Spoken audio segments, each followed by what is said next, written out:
Olá, sejam bem-vindos ao ACCC, a iniciativa da Advocacia Corrêa de Castro que traz novidades e tendências do mundo jurídico. Hoje estamos aqui com a doutora Priscila Castagnoli, advogada e sócia da ACC, especialista em propriedade intelectual e gestora da área do escritório. Hoje falaremos um pouco sobre o Dia Mundial da Propriedade Intelectual, que em 2023 trata sobre mulheres e propriedade intelectual, acelerando a inovação e a criatividade. Pri, eu queria te agradecer, primeiramente, por ter topado participar com a gente. A nossa ideia é realmente ter uma conversa aqui, né, sobre diversos temas. A gente quer trazer essas inovações e essas notícias de uma forma um pouco mais fácil, um pouco mais mastigada, digamos assim, né, para todo mundo. Primeiro, eu já queria entrar para a gente começar a falar um pouco sobre esse tema do ano, que é a OMP, né, que é a WIPO em inglês, que é a Organização Mundial da Propriedade Intelectual, definiu como tema, como o Léo falou, para que a ideia é que seja acelerada a inovação e a criatividade na perspectiva das mulheres. Eu queria saber o que você acha um pouco dessa definição do tema, como que você sentiu isso, quão importante você acha que organizações como a OMP terem esse tipo de iniciativa. Bom, primeiro eu que quero agradecer, na verdade, a primeira iniciativa de vocês em criarem esse projeto pro podcast, enfim, e por me convidarem para participar. Muito obrigada. A gente que agradece. Ainda mais coincidindo agora nesse mês de abril, né, que teve essa grande oportunidade para a gente iniciar com o Dia Mundial da Propriedade Intelectual. E sendo mulheres e PI, acelerando a criatividade e inovação. Então, o que é muito importante destacar aqui? Todo ano a OMP elege um tema diferente para justamente promover, obviamente, divulgar a propriedade intelectual. E este ano, é justamente mulheres, para incentivar a participação das mulheres, para ter uma maior, acredito que a participação das mulheres em propriedade intelectual cria uma maior diversidade, né? Porque de projetos, de inovação, de participação, essa participação mesmo efetiva, outros viés, outros projetos, então acho que é muito importante. Eu acredito que as organizações elas acabem tendo essas iniciativas em diversas perspectivas, né? Então, por exemplo, a OMP vai ficar o ano inteiro ali trabalhando esse tema em diversas áreas, eu imagino, né? Exatamente. Na verdade, o ano, né, o tema mundial escolhido para esse ano. Então, apesar de, óbvio, que perto do Dia Mundial da Propriedade Intelectual, nós temos aqui hoje está tendo provavelmente muitos eventos ontem, durante a semana, então assim por diante, o que é muito legal porque fomenta essa questão da propriedade intelectual, divulga, né, a propriedade intelectual e nesse caso, em especial, as mulheres. Sim.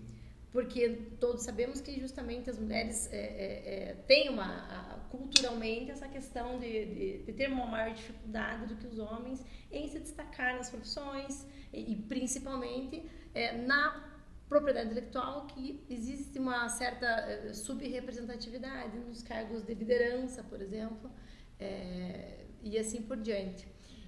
E ainda mais aqui na ACC, que é até um bom exemplo, né, a se destacar, que nós somos a maioria mulheres, apesar de eu estar aqui hoje com dois. Já é uma marca do escritório. Então, Pri, entrando um pouquinho a fundo sobre o histórico da propriedade intelectual, quais as dificuldades que as mulheres enfrentaram nesse caminho e qual a importância, né? Qual foi a relevância delas para esse desenvolvimento, para a gente chegar no que a gente chegou até hoje? É óbvio que é difícil falar, digamos assim, representando todas, né? Cada um tem uma maior dificuldade que as outras e assim por diante. Então, nesse aspecto, a gente sabe, como eu comentei, é uma questão cultural, essa dificuldade, seja da questão de equilibrar tempo e profissão, e estudo e dedicação, com as questões familiares, filhos e assim por diante, né? Então, tem toda essa questão que eu acho que a mulher, não vou dizer que sai atrás, lógico que não, mas tem que ser... acesso a oportunidades. Né? Isso mesmo, né? Acredito que uma possibilidade de uma maior especialização, que leve um tempo maior, ou que tenha uma dedicação integral, se porventura consegue ainda levar durante um tempo, se, digamos assim, programar, fazer uma programação no tempo, ok. Mas muitas vezes sabemos que não é dessa forma, né? E, além de tudo, claro que a nossa cultura, né? Porque a questão antigamente nós não temos essa questão de equidade, de igualdade de gêneros, né? Então implica realmente culturalmente essa desigualdade. Eu acho que se a gente pensar na propriedade intelectual, a propriedade intelectual ela depende de várias áreas diferentes, bem fora do direito, na engenharia, na inovação, e acaba que essas áreas também são, em sua maioria, masculinas, né? Assim, historicamente... Perfeito. Justamente essa questão de subrepresentatividade no cargo de liderança, existe um reflexo grande na parte de engenharia, né? Por exemplo, a questão de criatividade envolvendo a invenção de novos produtos que sejam ali da parte de engenharia. A gente observa realmente que os pedidos de patentes são, na maioria, realizados por homens, né, e não por mulheres. Até tem uma porcentagem do NPI que até não me recordo agora, mas que destaca um número muito inferior de mulheres no requerimento de pedidos de patentes, né? Então isso reflete realmente esse mundo um pouco mais masculino em propriedade intelectual, né? Ao mesmo tempo, a gente estava conversando mais cedo até, né, sobre a Beyoncé, que é um expoente assim, da parte artística, e que tem aí diversas criações que são bastante interessantes para a propriedade intelectual, né? A gente estava conversando sobre o clipe que foi filmado no Louvre. Eu queria que você contasse um pouco para a gente quais são as dificuldades que você imagina nessa perspectiva. Um clipe sendo filmado para uma música, sendo feito dentro de um museu com diversas...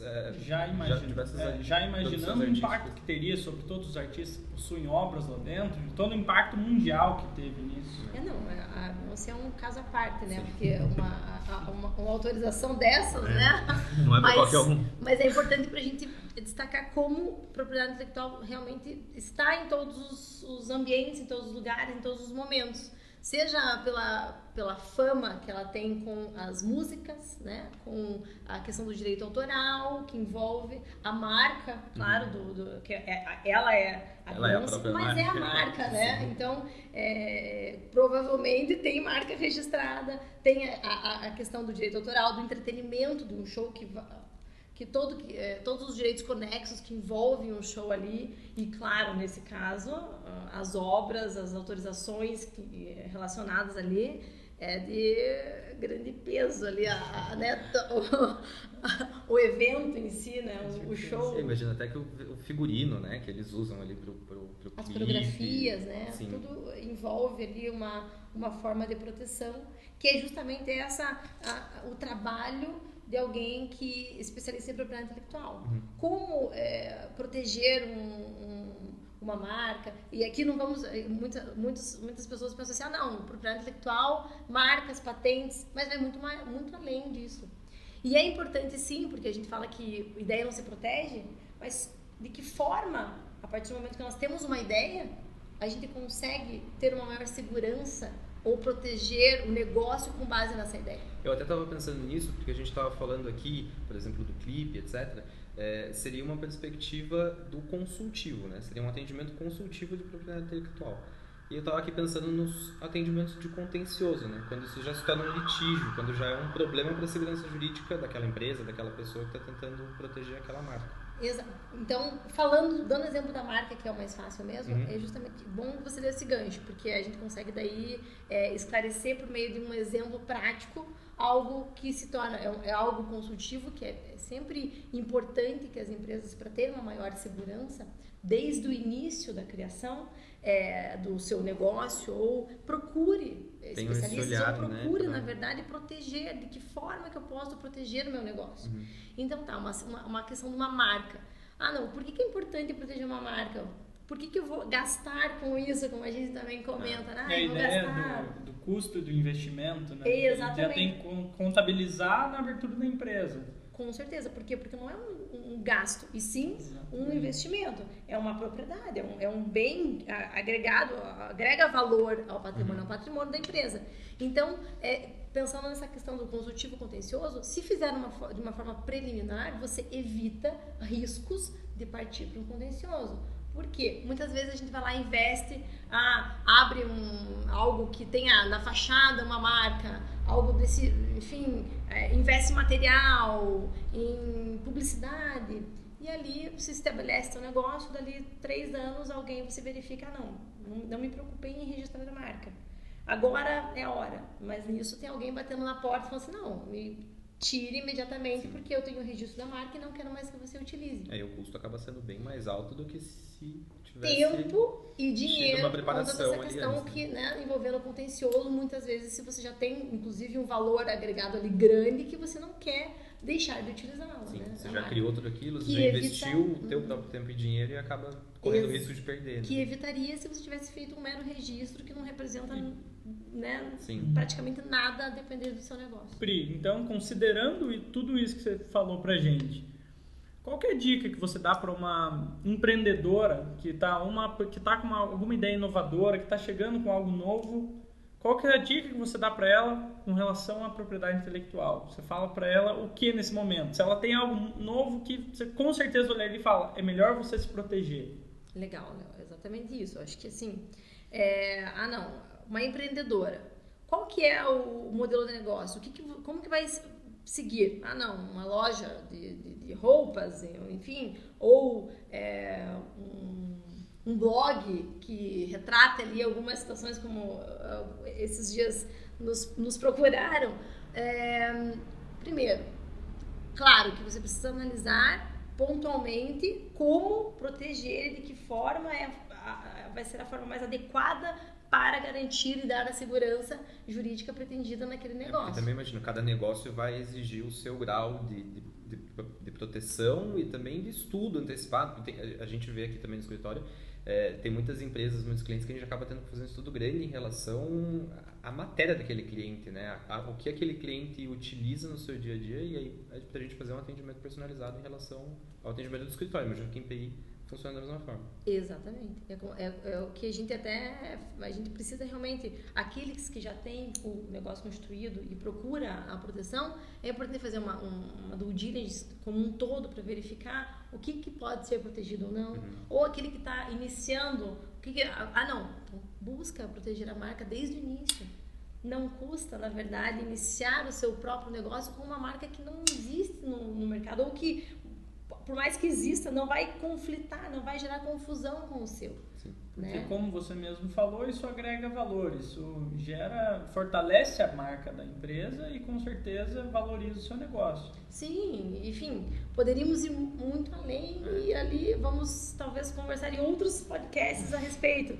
Por exemplo, muitas oportunidades. Né? Exatamente, como a parte não da marca, mas a questão de captação de investimento com base em P&D, enfim, invenção e assim por diante, né? Então, a gente teria muito assunto aí para falar sobre como aplicar a propriedade intelectual para uma empreendedora, no caso aqui, já que nós estamos falando das mulheres, né? Teremos. Ótimo. Pri, eu agradeço muito o nosso bate-papo, eu agradeço você ter topado participar com a gente. Que rápido! Hoje, infelizmente, né? Hoje a gente está até sincronizado. Mas é isso, eu agradeço muito você ter participado, foi muito bom, acho que a gente teve bons insights aqui sobre propriedade intelectual. É um ramo, eu confesso, eu não tenho tanta experiência, tanta atuação em propriedade intelectual, mas acho que é um ramo que todo mundo acaba se interessando, né? Bastante interessante, tem várias questões de marca e tal. Se a gente for pensar, ele está presente em toda a nossa vida. Onde a gente passa tem marca, tem invenção, tem tudo que com certeza deve ser protegido. É o que eu sempre falo, né? Exatamente. Eu que agradeço, na verdade, a participação aqui. Agradeço também o controle aqui do nosso tempo, porque estava curto. E fico à disposição e ansiosa para os próximos. Pri, muito obrigado. Então é isso, a gente vai encerrar por hoje o nosso bate-papo com a doutora Priscila Castagnoli e a gente fica para o próximo ACCCI.